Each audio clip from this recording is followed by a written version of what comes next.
Welcome Scorpio to your in-depth monthly forecast for February 2024 for the Sun or the Ascendant. I'm going to give you some standout details to look out for, but please stay with me. I will explore in much greater detail all the ins and outs, particularly relevant to your sign. Now on the 13th, Mars, your traditional ruler, collides with your modern ruler of Pluto for the first time in the sign of Aquarius for over 200 years. It's that significant. The sign of Aquarius has a reputation for being detached, friendly, perhaps a little bit futuristic in some ways, and perhaps in other ways a little bit stuck in its ways. The fourth house for you is about where you live, who you live with and how.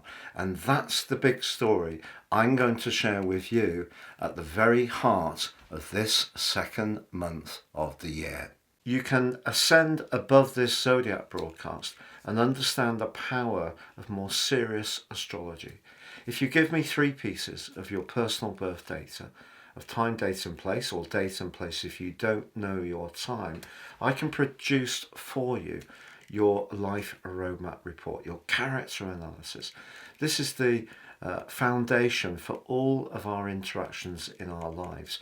We're not totally ruled by it. We can work with it and evolve, but understanding it gives us so many insights to the patterns that have played out in our life so far. Also, you can get your 12-month forecast based on the moving planets in the sky and how they interact with your unique blueprint. Also, if you order with the link below now, you can get 30% off, but you also get my Zodiac, Love, Chinese and Indian Year 2024 booklets totally free of charge. Please see the link below for more. So Scorpio, as you make your way into February 2024, there is an echo of familiarity with Mercury, Venus and Mars all in the sign of Capricorn. Capricorn energy has been incredibly dominant in recent years, not least Pluto, your higher octave ruler, there since 2008, all but those 11 weeks last year and since the 21st of January last month. But Mercury is the planet of communication and in the sign of Capricorn, very businesslike. Venus, excellent for being earthy in the way it communicates. And also Mars, your traditional ruler in the sign of Capricorn, is really blessed. It's known as being exalted. So that's quite the lineup as you come into this month.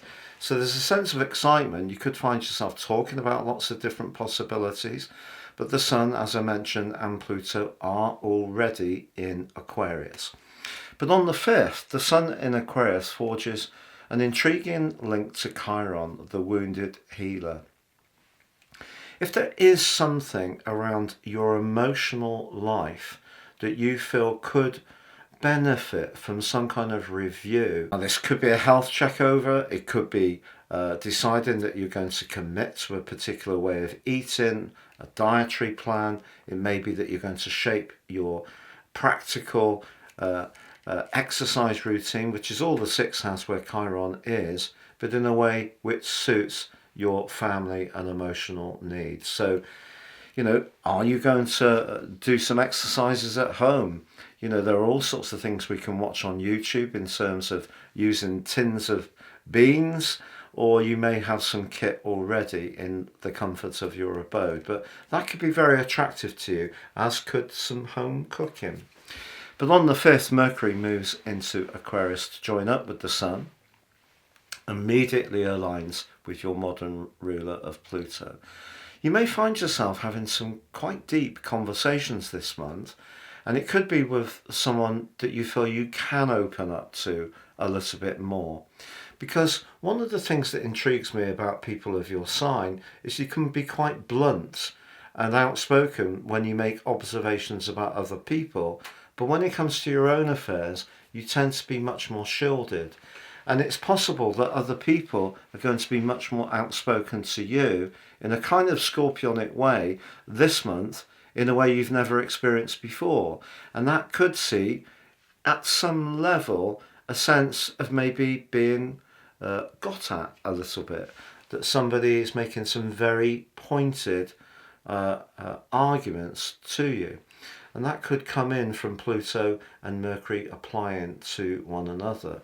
But the new moon does have huge opportunities to improve where you live, move to somewhere that's more suitable, create more space. The reason for the space is that Uranus is in a square to this particular event. Uranus loves space, but it's in your sector of relationships.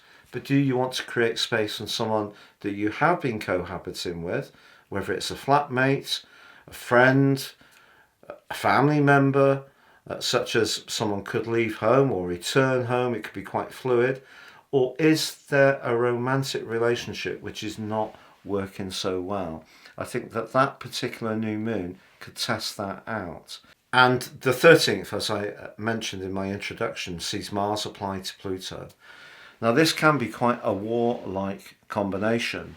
And if people are making some observations about you, this could see you react, because Mars in the 4th house can be quite prickly and it can be quite defensive. And Pluto is very psychological. So if you feel that someone is really getting in a little bit closer than you're comfortable with in their points of view or their observations, it may not be something you would like. But if you're actually wanting to build or change or transform something in your home, like rip out a bathroom and put in a new one, the drive to get this done can be absolutely incredible. 14th is Valentine's Day. The moon is, for most of the day, going to be in Aries. It depends on where you are in the world, but that squares up to Pluto as it gets to the end of that day. Aries energy is very much about practicalities. If you can do something, if you are in a relationship which is thoughtful around the domestic load, that probably will go down very well. The 4th house can also be about what we do at home. With Venus joining on the 16th into the sign of Aquarius as well, connecting to both Pluto and Mars, if you do enjoy cooking, it could be a great way to make a connection to someone by making them a lovely meal and really spoiling their every need. I must stress that Venus moving into the 4th house is superb if you're wanting to redecorate. Mars gives you the drive, but Venus and Mars together can be about sex and desire. Is there somebody that you know through your family? There's someone that perhaps a sibling is friendly with. You could get introduced to them this month and find that person really quite hard to resist. Maybe it's a neighbour that you've been encountering. Someone is really going to connect with you at an emotional level this month. Whether it has a romantic dimension is a completely different matter. But around the emotional level, it will either feel welcome or invasive. I don't think it's going to be in the between. I think it's going to be very polarized, and that's going to be very interesting to see how you respond to that. From the 16th to the 18th, Mercury's in a very wired up right angle with Uranus. Maybe some stuff can get said quickly. Maybe there could be a little bit of an argument, to be honest. If you've watched my videos for a long time, you'll know that I usually avoid really negative predictions because I don't actually think they're incredibly helpful. But I think what may occur at the heart of this month is maybe if someone feels that you've been perhaps in some ways not really opening up as much as you could, they may try to provoke you to be much more open. And if you can go with it, it could draw you together in the most lovely of ways. If you're really not ready for it, or you don't think it's the right person, or it's none of their business, then that's when you could bite back. And the key is the proportion of the bite back. So the defensiveness that can be part of the 4th house when Mars is there, along with Pluto, is just something to consider. But on the 19th, the Sun moves into your 5th house. The 5th house is sunny, it's charismatic, it's warm, it's affectionate. But it also has Saturn in it since March the 7th last year. and maybe there has been a cooling down in that part of your situation, or perhaps your social world has seemed more limited. You've also had Neptune there since 2012, which may have created some magic but also some delusion at times. It just so happens on the 23rd, Mercury joins up with the Sun. On the face of it, if Saturn wasn't there, this would be a time to be much more playful, outgoing and gregarious. Because Saturn applies to the Sun within 4.5 degrees on the full moon, the opposition between the Sun in Pisces and the Moon in Virgo on the 24th, you may find yourself having some choices. And it could be around a friendship, it could be around a love relationship. If someone's got too close in a way that you're not comfortable with, you may want to freeze them out. Saturn can be very cool, and the sign of Pisces is quite an interesting sign, I feel.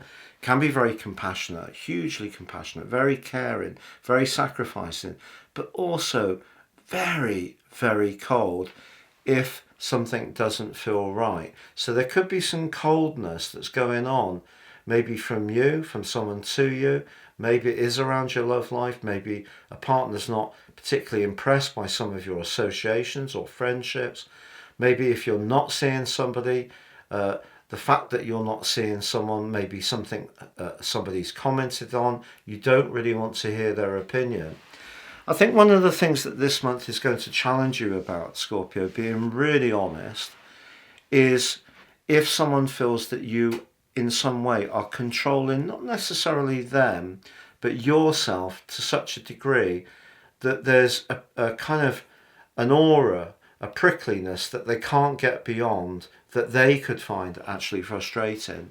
And are you, if that's true, presenting some kind of shield in order to protect yourself in a way which actually isn't good for you either? So I feel this month can be one of the most important months you've experienced for years and years and years. And because Uranus is squaring up with the Sun, the new moon, and also Mercury, and also later in the month with Venus and Mars, there could be some instability if something isn't working in terms of the emotional component as much as it could. So one of the things, the golden rules that we can all take from challenges, is to try to understand where our pride is informing things, where our vulnerability is informing things, where our fear is informing things. And if you feel that you're reacting to something through any of those three, try to stop yourself. Maybe you have got your guard up to such a degree it's actually become an unhelpful habit, and you're being in a way pushed to adapt with the foresight and the more modern and open energy of Aquarius to look at things in a completely fresh light about how you feel things, how you connect to people, how you relate to people emotionally. No person is an island, so there's going to be a test this month, I feel sure. But if you can just be calm and humble, and as long as you feel that someone's not trying to deliberately goad you, it could be someone who really cares about you and just wants to make a deeper connection. But by the end of this month, for good or bad, I think you will have made the decision whether you're in or out.